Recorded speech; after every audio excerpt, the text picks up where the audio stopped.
Assalamualaikum warahmatullahi wabarakatuh. Baik anak-anak, apa kabar semua? Baik, apakah semuanya sudah makan anak-anak? Baiklah anak-anak, sebelum kita mulai, terlebih dahulu kita membaca doa ya. Baik, Muhammad tolong dipimpin doanya. Angkat tangan semuanya. Bismillahirrahmanirrahim. Amin. Baiklah anak-anak, sebelum kita mulai, Ibu ingin memberikan ice breaking terlebih dahulu. Ikutin Ibu semuanya ya anak-anak. Buka tutup, buka tutup, bertepuk tangan. Buka tutup, buka tutup, bertepuk tangan lagi. Baiklah anak-anak, Ibu ingin membacakan absen terlebih dahulu.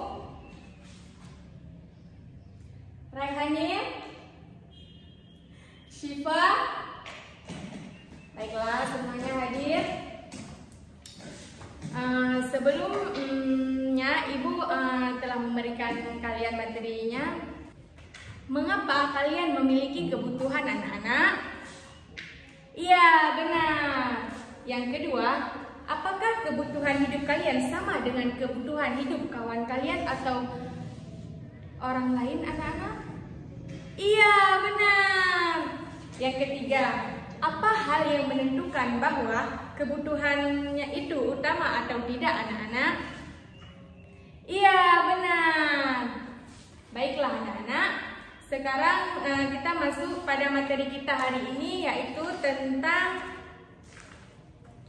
bagaimana mendapatkan semua keperluan kita anak-anak. Jadi anak-anak, setiap manusia memiliki kebutuhan. Kebutuhan manusia yang paling mendasar itu anak-anak pakaian, tempat tinggal, dan makanan anak-anak.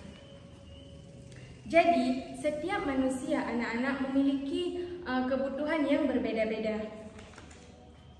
Jadi anak-anak, kebutuhan manusia menurut kepentingan intensitas terbagi menjadi 3 anak-anak. Yang pertama, kebutuhan primer. Apa itu kebutuhan primer anak-anak? Kebutuhan primer itu kebutuhan yang paling mendasar bagi kita anak-anak, yaitu makanan, pakaian, dan tempat tinggal. Yang kedua, kebutuhan sekunder. Bagaimana itu kebutuhan sekunder anak-anak? Kebutuhan sekunder adalah setelah kita memenuhi kebutuhan primer. Apa itu contohnya anak-anak? HP, kendaraan, dan lain-lain. Yang ketiga, kebutuhan tersier. Bagaimana itu anak-anak kebutuhan tersier? Kebutuhan tersier itu adalah kebutuhan yang mewah, yang kaya anak-anak. Contohnya bagaimana? Contoh kebutuhan tersier itu anak-anak adalah misalnya HP iPhone, rumah mewah, mobil, dan lain-lain. Jadi anak-anak, kebutuhan tergantung pada siapa yang memiliki kebutuhan tersebut. Contohnya, kamera akan menjadi sebuah kebutuhan primer anak-anak bagi orang yang membutuhkan. Sedangkan bagi orang lain itu bisa jadi kebutuhan sekunder maupun tersier anak-anak. Baiklah anak-anak, yang kedua, bagaimana aku memenuhi kebutuhanku anak-anak? Coba anak-anak lihat pada gambar tersebut. Di sini ada Ibu Mia dengan Ibu Dara. Jadi anak-anak, Ibu Mia ini dia ingin membuat kue. Dia memerlukan tepung dan telur anak-anak. Jadi Ibu Dara tersebut menyediakan di warungnya bahan yang diperlukan oleh Ibu Mia tersebut. Jadi kesimpulannya anak-anak, seseorang memerlukan jasa orang lain yang menyediakan kebutuhan sehari-hari kita anak-anak. Jadi anak-anak, sebelum ditemukannya uang, pada zaman dahulu orang melakukan tukar-menukar barang atau yang disebut dengan barter anak-anak. Jadi contohnya orang menukar kain dengan beras anak-anak. Habis itu kayu bakar ditukar dengan singkong. Jadi barang tersebut memiliki nilai yang sama anak-anak. Tetapi kalau tidak memiliki nilai yang sama, jadi tidak akan disebut dengan barter atau tukar-menukar barang. Dan pada suatu masa orang ada juga melakukan emas, perak, tembaga sebagai alat tukar menukar barang. Namun orang juga karena orang beranggapan nilai emas itu terlalu tinggi anak-anak. Contohnya seekor ayam dianggap memiliki nilai tukar yang rendah daripada emas.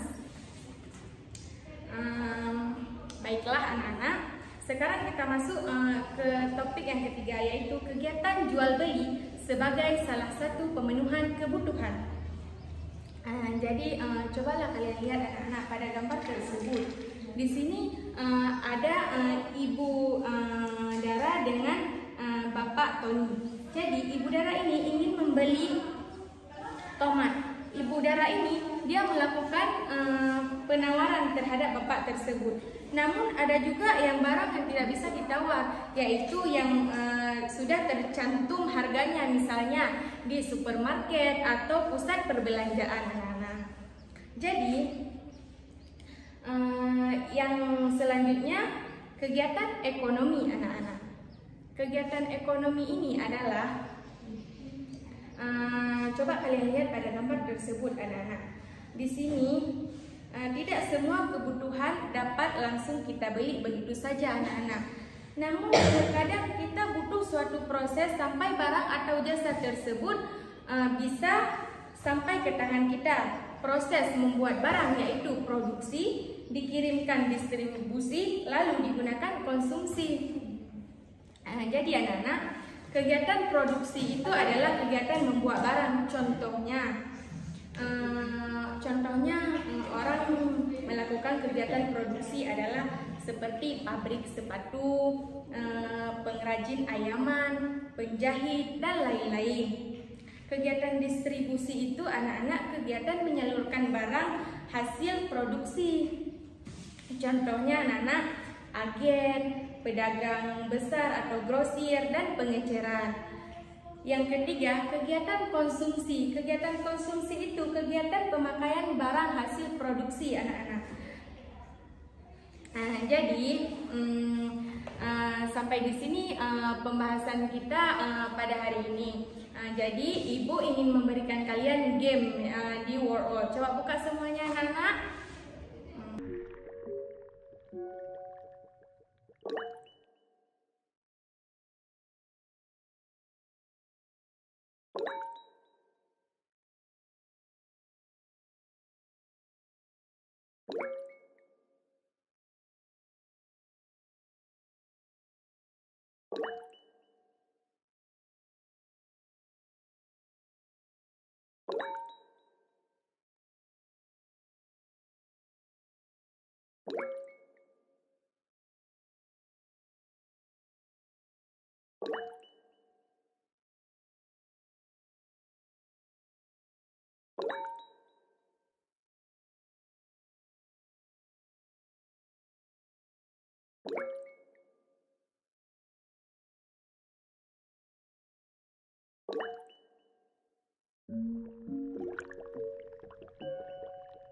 Baiklah,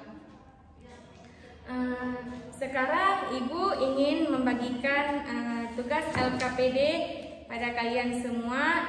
Ibu ingin membagikan kalian semua 5 kelompok ya anak-anak.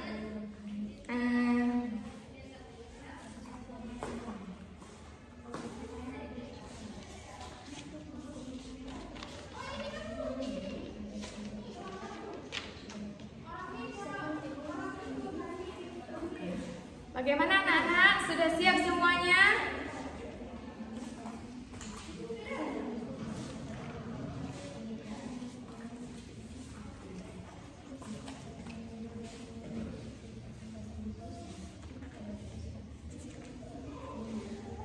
Baiklah anak-anak, jawaban kalian semuanya bagus dan benar.